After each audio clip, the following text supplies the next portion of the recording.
मैं आपका दोस्त शुभांकर मंडल। आप सभी का स्वागत है। कहते हैं बड़े भाग मानुष तन पावा, सुर नर मुन ग्रंथ ही गावा। दोस्तों, यह मानव जीवन सर्वश्रेष्ठ है। इस दुनिया में असंख्य प्राणी हैं, पर इंसान को सुपर पावर कहा गया है। तुम भी एक इंसान हो यार। गाय कभी झूठ नहीं बोलता, दीवार कभी झूठ नहीं बोलता, पर इंसान झूठ भी बोलते हैं। पर इन सब के बावजूद दयालु ईश्वर हमें माफ़ कर देते हैं। एक मौका फिर से हमें देते हैं। हम गलतियों पे गलतियां करते चले जाते हैं और ईश्वर हमें फिर से माफ़ कर देते हैं।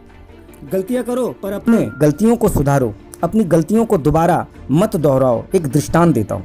रेलवे लाइन पर एक बहुत बड़ा इंजन तेजी से जा रहा था। एक छोटा सा कीड़ा लाइन पर रेंग रहा था।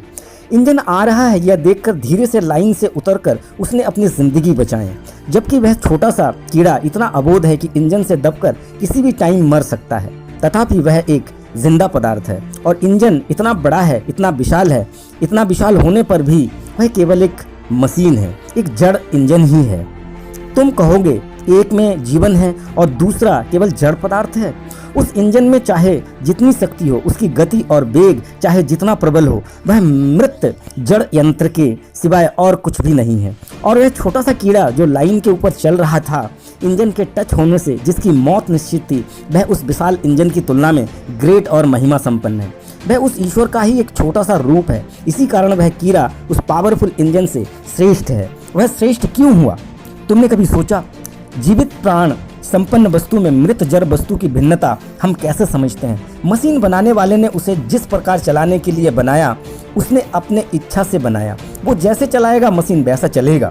वह मशीन उतना ही काम करेगा जितना चलाने वाले चाहेंगे। उसका काम जीवित प्राणी जैसा नहीं है। तो फिर जीवित और मृत का भेद किस प्रकार किया जाए? जीवित प्राणी के अंदर आज़ादी है, ज्ञान है, और उस इंजन के अंदर आज़ादी नहीं है, कारण उसको ज्ञान नहीं है। वह कुछ सीमा तक बंधे हुए है। ये जो आज़ादी है वह केवल तुम्हारे अंदर है। यार, मैं आपको इस दृष्टांत के माध्यम से यह बताना चाहता हूँ कि तुम्हारे अंदर वो सुपर पावर है जिसका इस्तेमाल करके तुम कुछ भी कर सकते हो। क्या सोच रहे हो? नेगेटिव या पॉजिटिव, दोनों तुम्हारे भीतर है। अपने आप को पहचानो कि तुम कौन हो, तुम्हारा अस्तित्व क्या है। तुम एक आज़ाद इंसान हो। अपनी आज़ादी को पहचानो, अपनी क्षमताओं को पहचानो। जीवन में तुम्हें क्या चाहिए, गुलामी या आज़ादी? एक कैद पंछी को देखो और एक आज़ाद पंछी को देखो। तुम्हें दोनों में क्या अंतर नजर आता है? क्या तुम भी गुलाम बने रहना चाहते हो, उस पंछी की तरह जो पिंजरे में कैद है? तुम अपने सुपर पावर को पहचानो, क्योंकि तुम एक शक्तिशाली आत्मा हो। तुम कुछ भी कर सकते हो। कहते हैं it is not impossible in the world. दुनिया में कोई भी काम असंभव नहीं है। ईश्वर पर भरोसा रखो और काम पर लग जाओ। अपने आप को पहचानो, सितारे आपके मुट्ठी में है। अगर वीडियो को देख जरा सी भी इंस्पायर हुए हो, मेरे चैनल को सब्सक्राइब जरूर करना, बेल के बटन को हिट करना ताकि आप मुझसे जुड़े रहो। वीडियो को लाइक करना, कमेंट देना ताकि मैं आप लोगों के लिए ला सकूं और भी शानदार वीडियो। मुझसे जुड़े रहने के लिए प्रेम पूर्वक बहुत बहुत धन्यवाद।